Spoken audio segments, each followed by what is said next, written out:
When I was 15, my parents kicked me out so my older sister could have her own bedroom. When I asked them where I should go, Mom grinned. Figure it out, darky. That was 7 months ago. Today, they're both begging for forgiveness. My dad is black and my mom is white. I look really black while my older sister Kate looks more white. This one feature has affected my entire life. You see, despite my dad being black, he has extreme colorism against black people, while my mom is just straight up racist. To her, my dad is the only exception. Me and Kate are only 2 years apart, but growing up, our experiences were very different. Every birthday of hers was celebrated, not only with a cake, but also huge birthday blowouts every day for her entire birth week. Meanwhile, my birthday was just another day in the year. However, instead of soaking up all the attention and hating me as much as our parents did, Kate would always be kind to me when they weren't looking. On my 9th birthday, Kate knew our parents wouldn't do anything for me, so she asked them if she could celebrate her birthday on my day. Of course, they said yes, and when the day came, she let me choose who to invite. When it was time for the cake, Kate distracted my parents and brought them into another room so everyone could sing happy birthday for me. It was one of the happiest days of my life. Another time, when we got our report cards and she got all C's while I got B's, she knew my parents would likely wail on me for not getting A's. So while they were reading my report card, she begged them not to hurt me because she didn't like violence. So they ended up just pinching me a few times. So even though my parents basically saw me as a cotton picker, as they called me,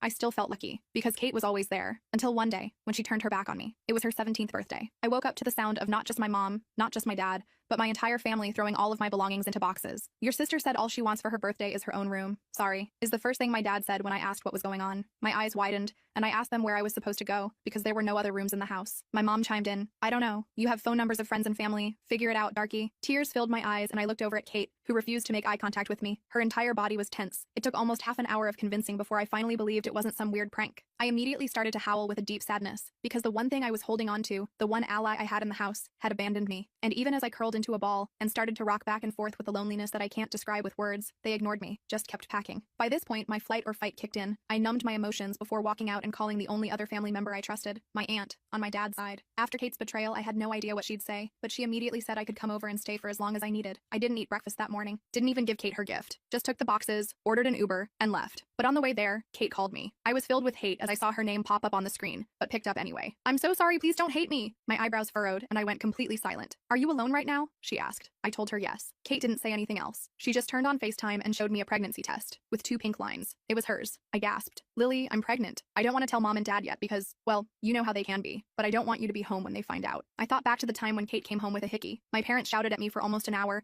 telling me how bad of an influence I was, how it was all my fault. So I understood. Kate, what can I do to help? I asked. She told me to ask for her help from our Aunt Bonnie. Suddenly, I could hear my parents walking up the stairs singing happy birthday, so I hung up. My mind was spinning. A part of me was relieved that Kate was still my best friend, but mostly, I was just worried, very worried. And when I got to my Aunt Bonnie's, my stomach twisted into a pretzel knot because she opened the door, gave me a huge smile, and hugged me super tight. I'm so happy you visited. I never told her what had happened, and clearly my parents didn't either. We were in the middle of polite introductory small talk when I just blurted it out. My parents are racist and my sister is pregnant. The second I said it, she laughed, thinking it was some sort of joke. And that's when I started bawling my eyes out. By this point, we had already taken in the boxes, so we went inside and she listened while I talked. I made her promise not to tell my parents, and she swore she wouldn't. The next hour consisted of me completely unloading everything. The racism, the favoritism, getting kicked out. She promised I would be safe with her, and held me while I cried myself to sleep. I didn't know it at the time, but Aunt Bonnie was about to make my parents pay. Me and Kate's lives were about to change forever. When I woke up the next morning on Aunt Bonnie's couch, I had that brief moment of confusion where I didn't know where I was. Then it all came rushing back, getting kicked out, Kate's pregnancy, everything. My eyes felt swollen from crying, and my back hurt from sleeping in a weird position. I checked my phone. 3 missed calls from Kate, but nothing from my parents. Not surprising, but it still stung.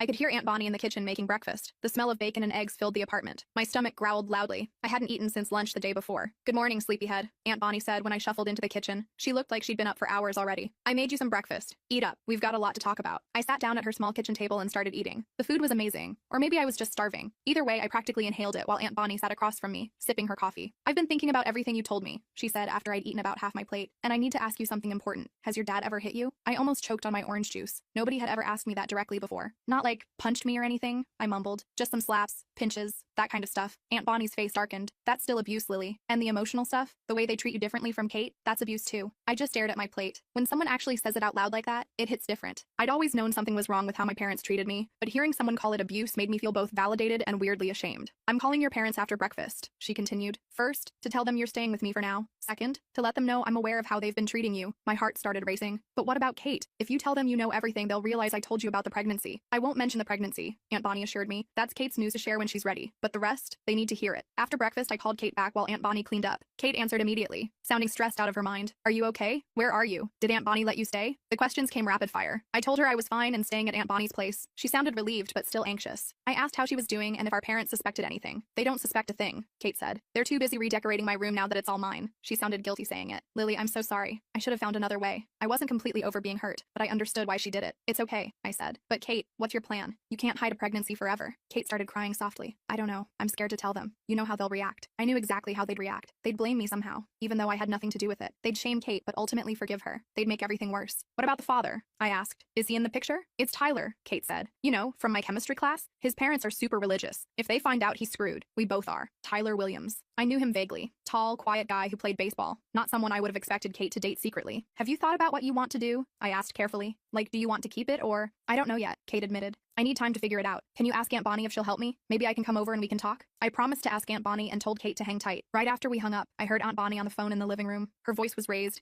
and even though I couldn't make out every word, I could tell she was laying into someone, my parents probably. I sat on the edge of the bed in Aunt Bonnie's spare room where she'd moved my boxes. Part of me wanted to eavesdrop, but another part was scared to hear what she was saying. After what felt like forever, the apartment went quiet. A minute later, Aunt Bonnie appeared in the doorway. Well, I just had a nice chat with your father, she said, her voice dripping with sarcasm. He claims they didn't kick you out, just suggested you might want to stay with friends for a while. I snorted. Yeah, right. They literally packed all my stuff. I know, Aunt Bonnie said, sitting down next to me. Your dad's always been good at rewriting history, but I made it clear you're staying with me for now, and we'll be having a family meeting soon to discuss how they've been treating you. My stomach dropped. A family meeting? With them? Do we have to? Eventually, yes, she said, but not right away. First, I want to get you settled here, and I get the feeling there's something you want to ask me. I nodded. Kate wants to know if she can come over to talk to you. About, you know, her situation. Aunt Bonnie smiled. Of course she can. Tell her to come over tomorrow after school. I'll make sure to be home early from work. The rest of that day was weird but nice. Aunt Bonnie helped me unpack my stuff in her spare room. It was small but way nicer than sharing with Kate. I had my own desk, a queen-sized bed, and actual privacy. Aunt Bonnie even took me shopping for some decorations to make the room feel more like mine. While we were out, I kept checking my phone. No messages from my parents. Not even a, are you okay, or we miss you. Just silence. Kate texted that she'd come over tomorrow around 4 p.m. to talk to Aunt Bonnie. That night, Aunt Bonnie ordered pizza and we watched movies on her couch. It felt so normal, like what I imagined other families did regularly. No walking on eggshells, no feeling like a burden just for existing, just relaxing and enjoying each other's company. You know, Aunt Bonnie said during a quiet moment, I always wanted kids of my own. Never worked out that way. But having you here, it's nice. I didn't know what to say to that, so I just smiled and focused on the movie. But something warm settled in my chest. For the first time in ages, I fell asleep feeling safe. The next day was a Tuesday. Aunt Bonnie had to work, but she left me a key and said to make myself at home. I spent the morning exploring her apartment and the afternoon doing some homework I'd brought with me. At 3:30, I started getting anxious about Kate's visit. Kate showed up right at 4, looking nervous but relieved to see me. We hugged for a long time in the doorway before I pulled her inside. This place is nice, she said, looking around. Aunt Bonnie's not home yet? She should be here any minute, I said. Want some water or something? Kate nodded and followed me to the kitchen. She looked pale and tired, like she hadn't slept well. We sat at the kitchen table in awkward silence for a few minutes before she spoke. Mom and Dad think I'm at debate team practice, she said. They don't suspect anything yet, but Mom made a comment about me gaining weight this morning. I almost had a panic attack. Before I could respond, we heard keys in the door. Aunt Bonnie walked in, still in her work clothes, carrying a bag of groceries. Her face lit up when she saw Kate. There's my other niece, she said warmly, setting down the groceries to give Kate a hug. Kate burst into tears the moment Aunt Bonnie's arms went around her. The next hour was intense. Kate told Aunt Bonnie everything. About Tyler, about being 8 weeks pregnant, about being terrified of our parents finding out. Aunt Bonnie listened carefully, asking questions, but never judging. Have you decided what you want to do? Aunt Bonnie asked gently. Kate shook her head. I don't know. I'm only 16. I'm supposed to go to college next year, but I also don't know if I could go through with an abortion. She started crying again. An adoption? I don't know. You have options, Aunt Bonnie said, and time to decide. But first, you need to see a doctor. Make sure everything's okay. I can take you if you want. Kate nodded gratefully. Could you? I'm scared to go alone, and I can't ask Mom. Of course, Aunt Bonnie said. And Kate, whatever you decide, I'll support you, even if your parents don't. Kate looked at me then, her eyes still wet with tears. I'm so sorry about what happened, Lily. I just panicked. I thought if they found out while you were still there. It's okay, I said, meaning it this time. I get it. And honestly, it's better here anyway. After Kate left, promising to text us about setting up a doctor's appointment, I helped Aunt Bonnie make dinner. My mind was spinning with everything that was happening. Kate's pregnancy, my new living situation, the inevitable confrontation with my parents that Aunt Bonnie was planning. Aunt Bonnie, I said as we chopped vegetables, what's going to happen when my parents find out about Kate? She sighed. I don't know, honey, but we'll face it together, all three of us. The next week was surprisingly peaceful. I settled into a routine at Aunt Bonnie's place. She'd wake me up for school, drop me off on her way to work, and pick me up afterward. We'd make dinner together, watch TV, and talk. She asked me questions about my interests, my friends, my classes, all the normal stuff parents are supposed to care about, but mine never did. Kate came over a few times after school, supposedly for debate team research. Aunt Bonnie took her to a doctor's appointment, confirming she was indeed about 9 weeks pregnant. Kate was still undecided about what to do,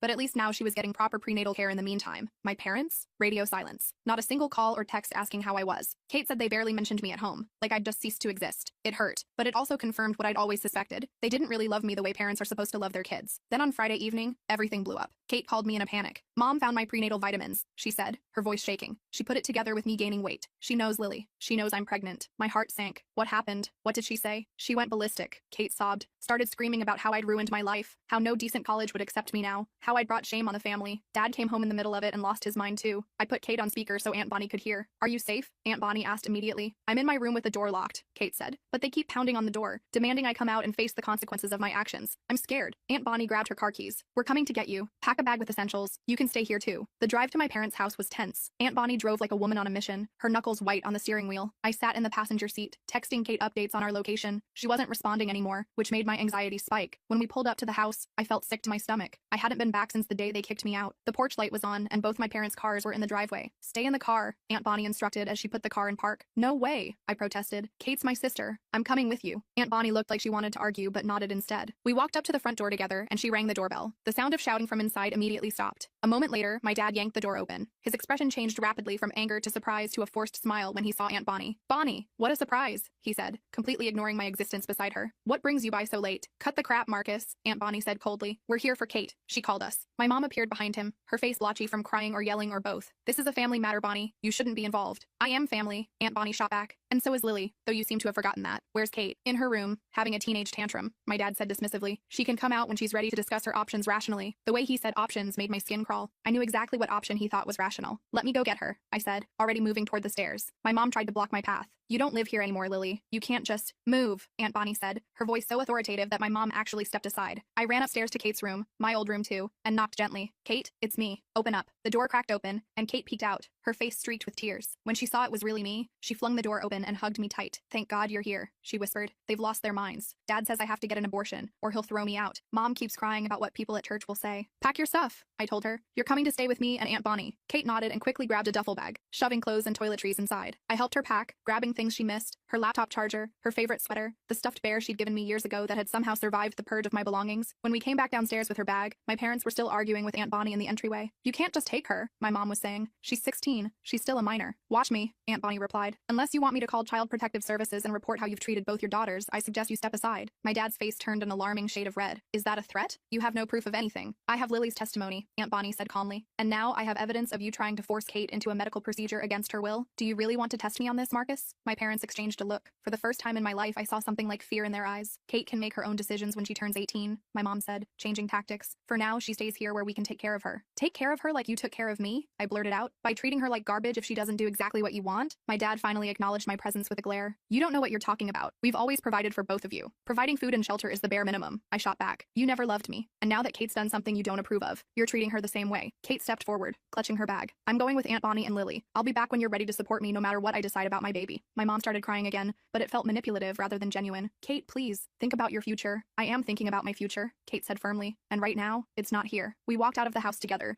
my parents too shocked to physically stop us. As we drove away, I looked back to see them standing in the doorway, watching us go. They looked small and pathetic somehow, no longer the towering figures of authority they'd been in my mind for so long. The next few days were adjustment. Kate took my bed while I slept on the pull-out couch. Aunt Bonnie's small apartment felt crowded with 3 people, but also warm and safe in a way our parents' house never had. My parents called Kate's phone constantly for the first 2 days, alternating between threats and tearful pleas for her to come home. She eventually turned off her phone to get some peace. They didn't call me once. On the 3rd day, I was alone in the apartment while Aunt Bonnie was at work, and Kate was at her follow-up doctor's appointment. The doorbell rang, and when I looked through the peephole, I nearly had a heart attack. My parents were standing there. I called Aunt Bonnie immediately. They're here, I whispered into the phone. Mom and Dad are at the door. Don't let them in, she said firmly. I'm leaving work now. I'll be there in 20 minutes. The doorbell rang again, followed by pounding. Lily, we know you're in there, my dad shouted. Open this door right now. I stayed quiet, hoping they'd give up and leave. They didn't. After a few minutes, I heard a key in the lock. The door swung open, revealing my parents. My dad was holding a key. Aunt Bonnie gave us a spare key once when she went on vacation, he explained, his voice calmer now. In case of an emergency with her plants and mail, I backed away from them. This isn't an emergency. You need to leave. My mom stepped inside, looking around the apartment. Where's Kate? We need to talk to her. She's not here, I said truthfully. And I already called Aunt Bonnie. She's on her way home. My dad sighed heavily. Lily, this has gone far enough. You've made your point. But Kate needs to come home now. She's still a minor, and what Bonnie's doing could be considered kidnapping. She didn't kidnap anyone, I snapped. Kate chose to leave because you were forcing her to get an abortion. We weren't forcing her, my mom said, though her eyes slid away from mine. We were just trying to help her see the right choice. The right choice according to who? You? I was furious now. It's her body, her baby, her choice. My dad took a step toward me and I instinctively stepped back. Something flashed in his eyes. Hurt, maybe. That I was afraid of him. Good. He should feel bad. This isn't about you, Lily, he said. You always make everything about yourself. I couldn't believe what I was hearing. Are you serious right now? You kicked me out of the house for Kate's birthday. You've treated me like I'm nothing my entire life. And now you have the nerve to say I make everything about myself? Before they could respond, the apartment door flew open again. Aunt Bonnie stood there looking furious. Behind her was Kate, her face pale with shock at seeing our parents. Get out of my apartment, Aunt Bonnie said to my parents, her voice deadly calm. Not without Kate, my dad replied, turning to look at my sister. Come on, Kate. This has gone on long enough. Come home where you belong. Kate moved to stand beside me and Aunt Bonnie. I'm not going anywhere with you. Not until you accept that this is my decision to make. My mom started crying again. Kate, please. We just want what's best for you. No, you want what's easiest for you, Kate shot back. What's best for your reputation. You don't care about what I want or need. That's not true, my dad protested. We love you. Like you love Lily? Kate asked pointedly. That shut them up. They looked at me, then at each other, clearly not knowing how to respond. Aunt Bonnie stepped forward. I think it's time we all had that family meeting I mentioned. Sit down, both of you. She gestured to the couch. Surprisingly, my parents sat. Maybe they were shocked by Aunt Bonnie's authority, or maybe they finally realized the seriousness of the situation. Either way, for the next 2 hours, we talked. Really talked. Kate explained how terrified she was when she found out she was pregnant, how she knew our parents would react badly. I told them how their treatment had affected me all my life. The birthdays, the report cards, the constant feeling of being less than. Aunt Bonnie shared her perspective as an outsider who had watched their behavior for years without saying anything, something she now regretted. My parents mostly listened, occasionally trying to defend themselves but getting shut down quickly. By the end, my mom was crying for real, not the manipulative tears from before. My dad looked like he'd aged 10 years in one afternoon. I didn't realize, he said finally, his voice rough. I didn't see what we were doing. Bull, Aunt Bonnie said flatly. You saw. You just didn't care. The question is whether you care now. My mom looked at me through her tears. Lily, I'm so sorry. We've been terrible parents to you. It was the first genuine apology I'd ever heard from her. I didn't know what to do with it. Part of me wanted to accept it immediately, to have the loving parents I'd always wanted. Another part wanted to tell them to go to hell. Sorry doesn't fix 16 years, I said eventually, but it's a start. The conversation shifted to Kate and her pregnancy. Our parents were still clearly unhappy about it, but they stopped pushing for an abortion. Instead, they actually listened as Kate talked about her options, keeping the baby, adoption, or termination, and her fears about each choice. By the time they left, nothing was resolved, but something had shifted. They promised to respect whatever decision Kate made about her pregnancy. They invited both of us to come home, but also said they understood if we wanted to stay with Aunt Bonnie for now. As Aunt Bonnie closed the door behind them, the three of us collapsed onto the couch, emotionally exhausted. Do you think they meant it? Kate asked quietly. About supporting my decision? I don't know, Aunt Bonnie said honestly. People don't change overnight, but they might be starting to see the damage they've done. I wasn't convinced. One conversation, no matter how intense, couldn't undo a lifetime of behavior. But for the first time, I felt like maybe, just maybe, things could be different. That night, as I lay on the pull-out couch staring at the ceiling, I thought about everything that had happened. In less than 2 weeks, my entire life had been turned upside down. I'd lost my home, gained an ally in Aunt Bonnie, and somehow ended up in a strange new dynamic with my parents. Kate came out of the bedroom and sat at the edge of my makeshift bed. Can't sleep? I asked. She shook her head. Too much going on in here. She tapped her temple. Lily, do you think I should give them another chance? I sat up. That's your call. They're still our parents, for better or worse. I'm scared they'll go back to how they were before, she admitted. That they'll pressure me about the baby or treat you badly again. Probably, I said honestly. People don't change that easily. But now we have Aunt Bonnie, and we have each other. Kate smiled a little. We've always had each other. She paused, then added, I think I want to keep the baby. Is that crazy? I reached out and squeezed her hand. Not crazy. Scary. Sure. But you'll be an amazing mom. Better than ours at least, Kate said with a bitter laugh. As we sat there in the dark, I realized something important. No matter what happened with our parents, whether they truly changed or just pretended to, Kate and I would be okay. We had survived this far. We would keep surviving. Together. The journey ahead would be complicated. Kate's pregnancy, my uncertain living situation, our fractured relationship with our parents. But for the first time, I felt like we weren't facing it alone. The next morning, I woke up with a weird sense of hope, mixed with doubt. Kate was curled up next to me on the pull-out couch, having fallen asleep there after our late-night talk. She looked peaceful for once, one hand resting protectively over her still flat stomach. I carefully got up without waking her, and found Aunt Bonnie in the kitchen making pancakes. Morning, she said, sliding a stack onto a plate for me. How'd you sleep? Okay, I guess, I said, dousing the pancakes in syrup. Kate told me she wants to keep the baby. Aunt Bonnie nodded, not looking surprised. I figured she might. That girl's got a nurturing spirit. Always has. She sat down across from me. How do you feel about becoming an aunt? I hadn't really thought about it that way. Weird. Good weird, though. We ate in comfortable silence until Kate shuffled in, hair sticking up in all directions. Aunt Bonnie wordlessly passed her a plate of pancakes, which she accepted gratefully. So what happens now? I asked after we'd all eaten. Now we figure out a game plan, Aunt Bonnie said. Kate needs to finish school. You both need stability. And your parents need to prove they're serious about changing. Kate looked down at her empty plate. I should probably talk to Tyler too. He deserves to know what I'm deciding. That conversation happened later that day. Tyler came over looking terrified, probably expecting Aunt Bonnie to tear him a new one. Instead, she offered him lemonade and gave them privacy to talk in the bedroom while I pretended not to eavesdrop from the hallway. I couldn't hear everything, but Tyler's reaction surprised me. No arguing or denying denying responsibility. Instead, he kept saying stuff like, whatever you need, and I'll be there. When they came out an hour later, Kate looked relieved, and Tyler looked determined, if still scared. I'll tell my parents tonight, he promised before leaving. They'll freak, but they're big on responsibility. They won't let me bail. After he left, Kate flopped down next to me on the couch. Well, that went better than expected. He seems decent, I admitted. He is, Kate said, scared out of his mind, but decent. The next couple days passed in a blur of planning. Aunt Bonnie called our parents for another meeting, this time with all of us plus Tyler and his parents. Talk about awkward. Tyler's parents were shocked but rallied quickly, especially his mom. My parents were stiff and formal, but at least they weren't yelling. The adults talked about practical stuff, medical insurance, living arrangements, school plans. I mostly sat quietly, watching everyone's faces. My dad kept looking at me when he thought I wasn't paying attention, this weird mix of guilt and something else I couldn't identify. My mom barely made eye contact with anyone. After that meeting, our parents asked if we'd consider coming home for dinner that weekend. A fresh start, my mom called it. Kate immediately looked at me. Up to Lily, she said firmly. I go where she goes. My dad nodded slowly. Fair enough. I agreed, but only if Aunt Bonnie came too. No way was I walking back into that house without my backup. They reluctantly said yes. That Friday night was the most uncomfortable dinner of my life. My mom had clearly spent hours cooking all our favorite foods, even remembering mine correctly, which was a first. The conversation was strained, everyone trying too hard to be polite. Halfway through dinner, my dad cleared his throat.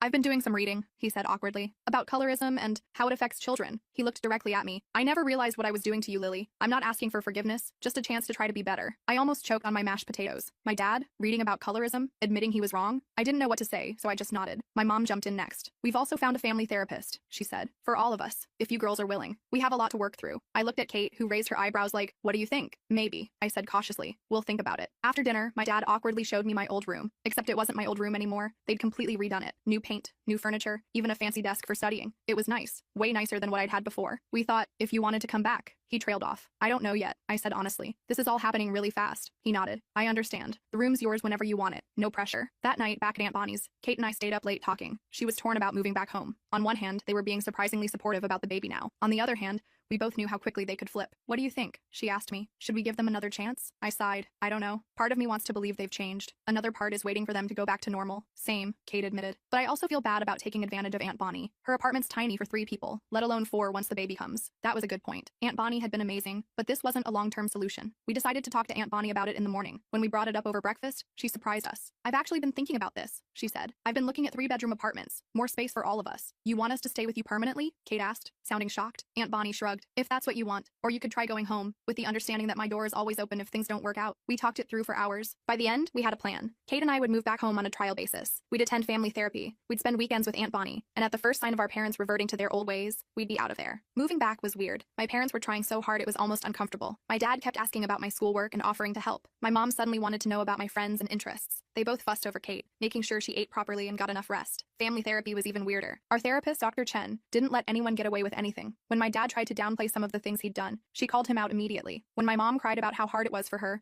Dr. Chen pointed out how much harder it had been for me. The breakthrough came about a month in. We were talking about birthdays, specifically how they'd celebrated Kate's but ignored mine. My mom started with her usual excuses about being busy or tight on money. That doesn't explain the pattern, Doctor, Chen said calmly. Why was money always tight for Lily's birthday but never for Kate's? My mom went silent. Then, to my complete shock, she turned to me with tears in her eyes. Because I'm racist, she said simply. I didn't want to admit it, even to myself, but I treated you differently because you look more black, and that's unforgivable. The room went dead quiet. My dad looked like he'd been punched. Kate reached over and squeezed my hand. I don't know if it's unforgivable, I said finally, but it really messed me up. My mom nodded, tears streaming down her face. I know, and I'll spend the rest of my life trying to make it right, if you'll let me. It wasn't an instant fix. There were still awkward moments, still times when they'd slip into old habits and I'd have to call them out. But that confession was the first time I believed they might actually be changing. Meanwhile, Kate's pregnancy was progressing. Her first ultrasound was a big deal. We all went, even Tyler. Seeing that tiny blob on the screen made everything more real. Kate cried. Tyler looked terrified but held her hand the whole time. My parents stood awkwardly in the corner until the technician asked if they wanted to see their future grandchild. After that, my mom couldn't stop talking about baby stuff. By the time Kate was showing,